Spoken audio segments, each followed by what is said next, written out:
বাবা ছেলে সিগারেট ধরায় দেয় আর ছেলে বাবা সিগারেট ধরায় দেয়। এই নির্লজ্জ সমাজকে আমি বুঝাবো কিভাবে? আসবে আশ্চর্য হিসাব সমাজে চলছে এই জাহালত। বাবার সামনে ছেলে কাপড় টাকনো নিচে দিয়ে চলে, বাবার সামনে মেয়েটা আজকে গেঞ্জি গায়ে ঘুরে, বাবার সামনে আজকে মেয়েটা মাথায় কাপড় ফেলে মাফলারের মতো করে ওড়না জড়ায় ঘুরে। বাবার হিতাহিত জ্ঞান কাজ করে না, লজ্জা কাজ করে না। দুনিয়াতে উপকৃত হতে পারবে না, আখিরাতে উপকৃত হতে পারবে না। ওই সন্তান আপনাকে না নিয়ে জাহান্নামে যাবে নাকি আমাদের মাঠে। আশ্চর্য হিসাব। একটা বারের জন্য বিবেচনা করে না যে শরীয়তের জ্ঞান অর্জন করতে হবে, সন্তানকে শরীয়তের ইলম, শরীয়তের শিক্ষাটা দিতে হবে।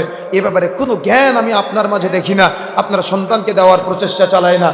যে কথা বলতে চাচ্ছিলাম প্রিয় বন্ধুরা আমার, তাহলে আমার আপনার সমাজে আজকে এই যে জাহালত চলছে, এই নোংরা নীতি চলছে, এই নোংরা নীতি থেকে পরিবর্তনের জন্য অবশ্যই অভিভাবক শ্রেণীর যারা আছেন আপনাদেরকে সতর্ক হতে হবে। যদি আপনারা সতর্ক না হন, একদিন হজ মাহফিল করে জীবনেও সমাজ পরিবর্তন হবে না। এই জন্য যারা অভিভাবক আছেন, আপনি বেঁচে থাকাকালীন আপনার সন্তান সিগারেট খায় কিভাবে, এটা আপনাকে দেখার বিষয়। আপনার শরীরে রক্তপুষ থাকাকালীন আপনার মেয়েটা রাস্তায় বেপরদায় চলে কিভাবে, আপনার শরীরে রক্তপুষ থাকাকালীন আপনার ছেলেটা রাসূলের সুন্নাত দাড়ি কাটে কিভাবে। আরে আপনি বাবাই তো নির্লজ্জ, আপনি তো নিজে রাসূলের সুন্নাত দাড়ি কেটে খান খান করেন, তো আপনার ছেলে কি করবে? আশ্চর্য সমাজ আজকে, কত বড় নির্লজ্জ। ছেলে বাবার সিগারেট ধরায় দেয় আর বাবা ছেলের সিগারেট ধরায় দেয়।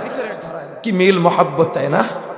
কিন্তু কোনদিন একসাথে কাতারে কাঁধের সাথে কাঁধ, পায়ের সাথে পা মিলিয়ে নামাজ পড়তে দেখি নাই বাবা ছেলেকে। এভাবে চলছে সমাজে। কিয়ামতের আগে এই যে মানুষের মধ্যে পাপাচার, অন্যায়, অত্যাচার, গুনাহ আমাদের মাঝে যে বারংবার বৃদ্ধি পাচ্ছে, আর এগুলার কারণে ধর্মীয় জাহিলিয়াত, পারিবারিক জাহিলিয়াত, সামাজিক জাহিলিয়াত, অর্থনৈতিক জাহিলিয়াত সব চলতেছে আমাদের মাঝে। কিন্তু কেউ বিবেচনা করে না যে শরীয়তের জ্ঞান অর্জন করতে হবে, কোরআন হাদিসের জ্ঞান অর্জন করতে হবে, ইলম অর্জন করতে হবে। অর্থাৎ ইলমের পিছনে যে সময় নষ্ট করবে এটাকে মনে করে সময় নষ্ট হচ্ছে। অথচ দোয়া শিক্ষা দিয়েছেন আমাদের চাইতে হবে আল্লাহর কাছে, আল্লাহুম্মা ইন্নী আসআলুকা ইলমান নাফিআ, আল্লাহ তুমি আমাকে উপকারী জ্ঞান, উপকারী বিদ্যা দাও।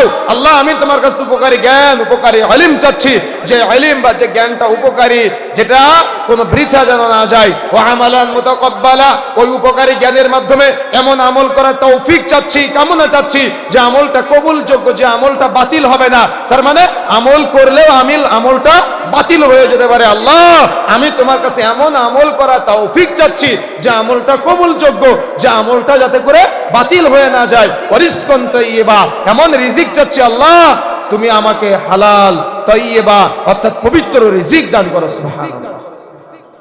কিন্তু আমি এটা পাই না আপনার মাঝে।